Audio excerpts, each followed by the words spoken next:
I finally arrived at the Château de Vaux-le-Vicomte. The palace itself sits within a moat with water completely surrounding the structure, a classic defense mechanism against royal adversaries. The palace boasts numerous rooms, each lavishly decorated. The audio guide gave me a bit of a creepy feeling in this particular bedroom. The mannequins here add to the realism, depicting a man preparing ingredients, a baker, and even a cook.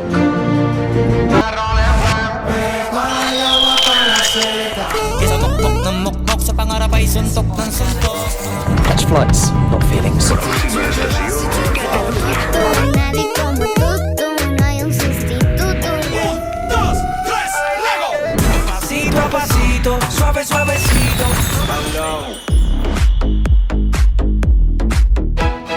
After a small misadventure on my double-deck train journey, realized I was at the wrong station.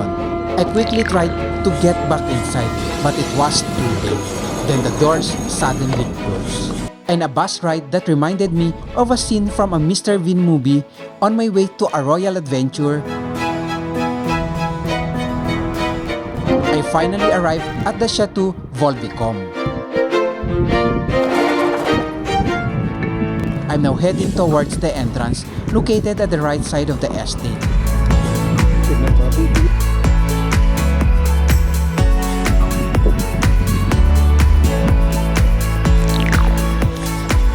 The building extends 2 stories below ground.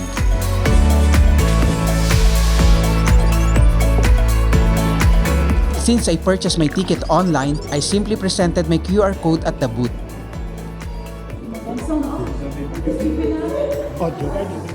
No physical ticket was issued and I was all set to go.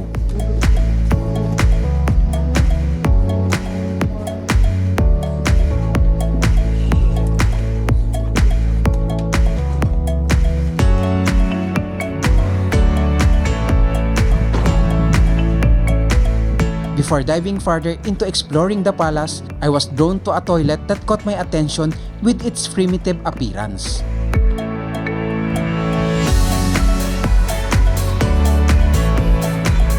From this spot, the path leads me to an open space surrounded by a lush green fields.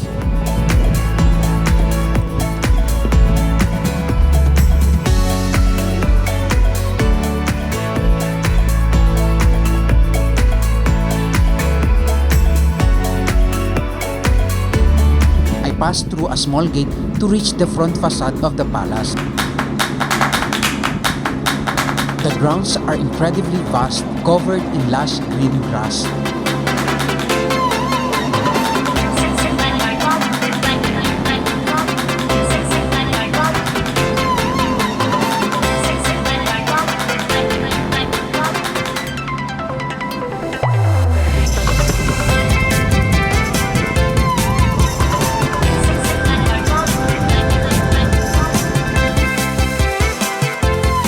The palace itself sits within a moat, with water completely surrounding the structure, a classic defense mechanism against royal adversaries.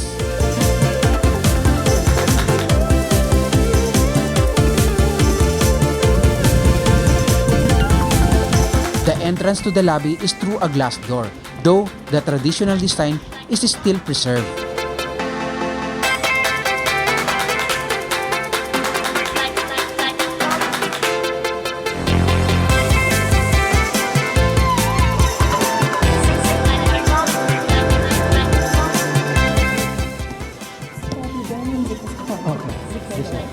I have to see your ticket, please. Upon reaching the reception, I was warmly greeted by the attendant, who offered me a headset for the audio guide.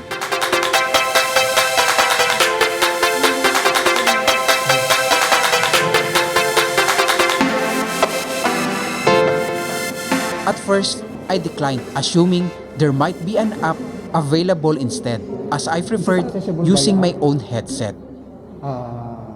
TNS app application? No. No, just this one. Yeah. So you just have to click to start. You want in English. So it's begin here with an introduction. Okay. And after you can go to the first floor. Okay. All is automatic. Okay. You have the volume at the top, Okay. and if you want to make a pause, stop, Okay. just have to click. Okay. Thank you. Very However, curiosity got the better of me, and I ended up wearing their bulky headset after all.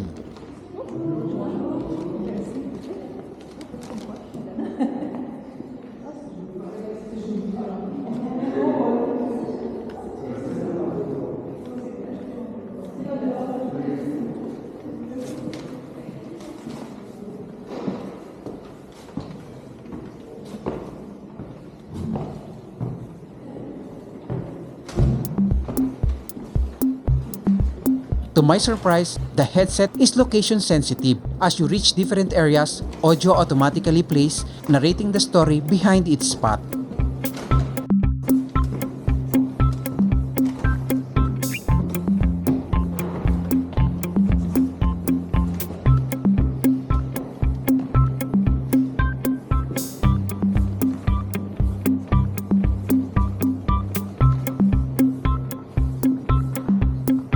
And it's not ordinary storytelling. The scenes are vividly reenacted through rich dialogue and sound effects, immersing you to the historical atmosphere.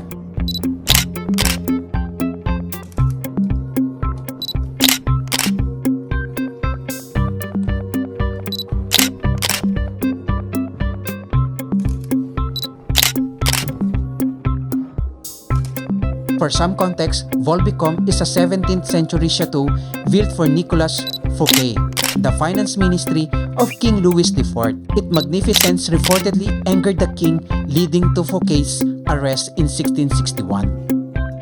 The chateau, designed by Louvain, Louvha, and Leonort, greatly influenced the design of Versailles.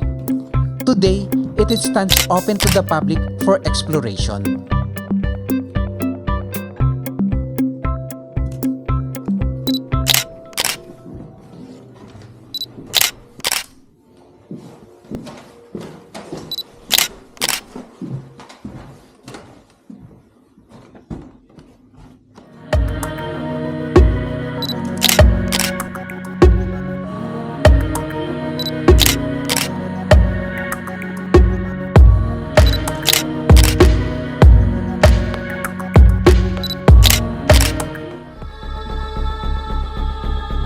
The audio guide gave me a bit of a creepy feeling in this particular bedroom, where Charles de Choiseul-Praslin murdered his wife. The ambience in the room only heightened my unease.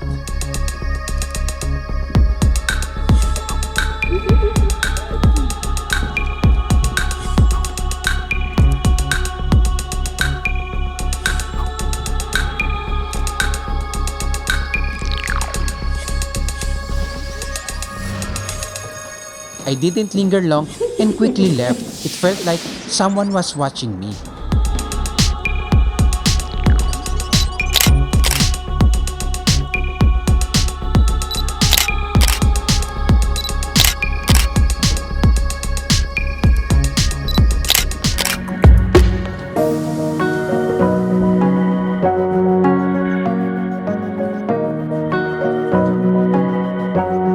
I continued exploring the other rooms, which were all elegantly designed and a lot less unsettling.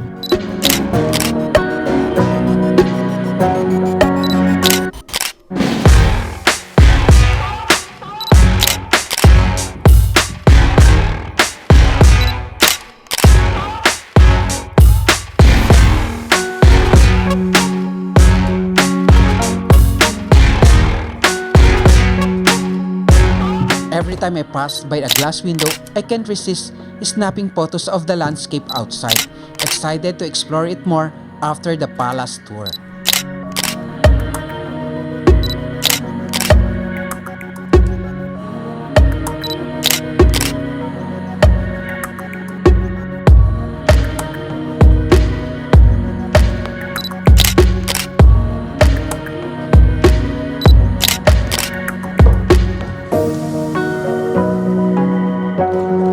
When I reached this particular area, the audio guide crumbled a bit as it picked up the initial introduction.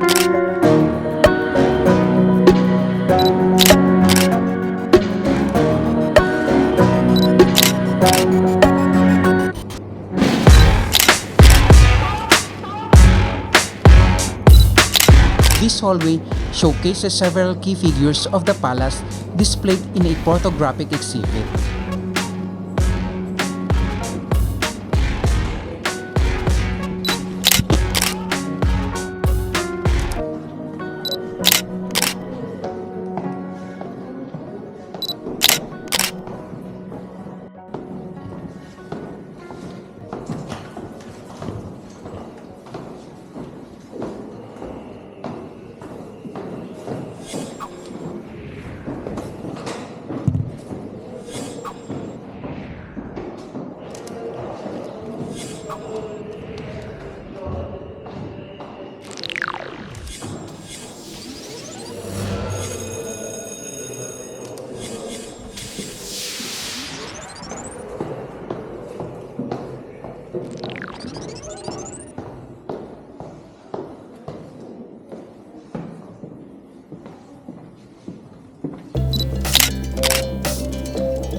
The area is believed to have used as a study room.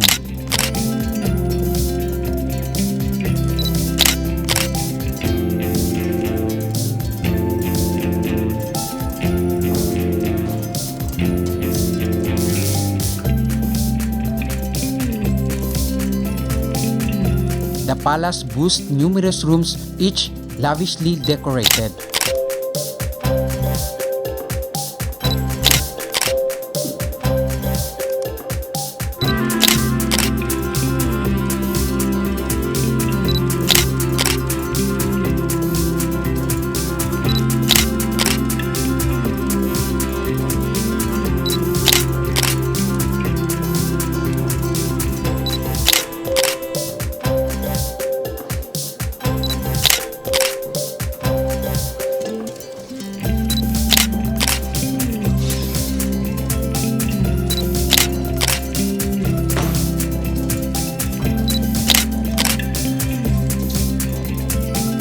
And I believe this particular one is a visitor's lounge.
Soon, I forgot myself back at the main lobby, where busts of various important figures from the palace's history are on display.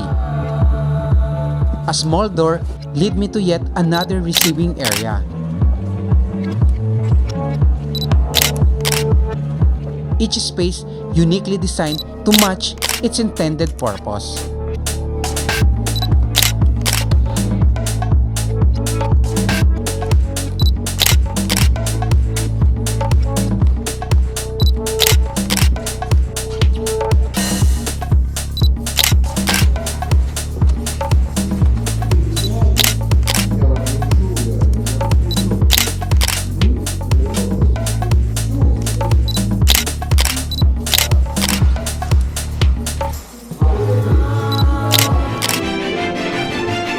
Finally, I arrived at the grand dining area.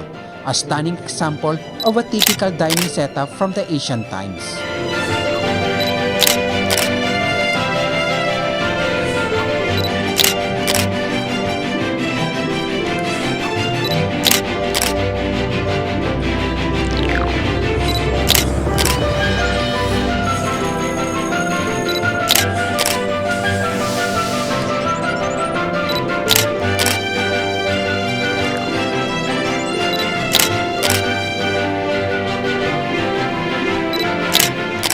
This narrow alley lead to the underground labyrinth of tunnels.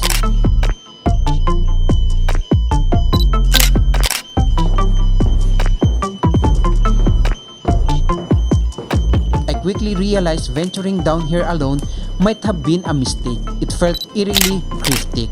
I wasted no time finding the nearest exit.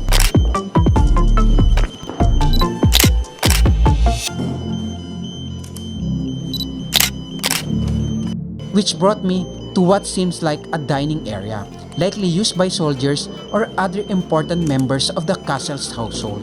As I was about to continue, an attendant called out to me. For a moment, I thought he was going to stop me from filming, but it turned out I had simply forgotten to return my headset at the main lobby.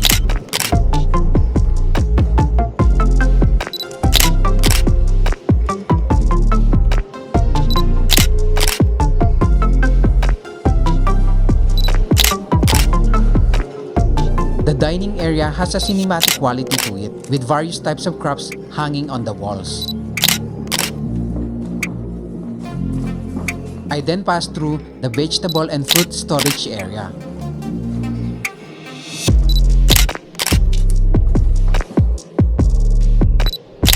After that, I arrived at the main commissary of the palace. The mannequins here add to the realism, depicting a man preparing ingredients, a baker, and even a cook.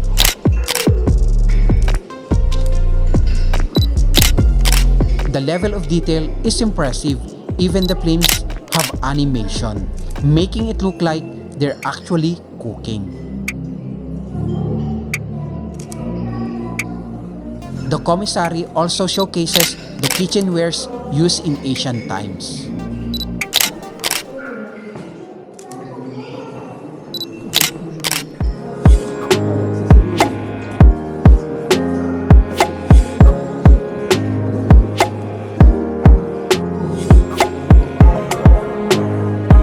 After passing through the dining area, I encountered a museum. Given my limited time at the chateau, I chose not to explore it further and instead headed outside to continue my adventure. And that wraps up this episode. See you next time for more palace adventures.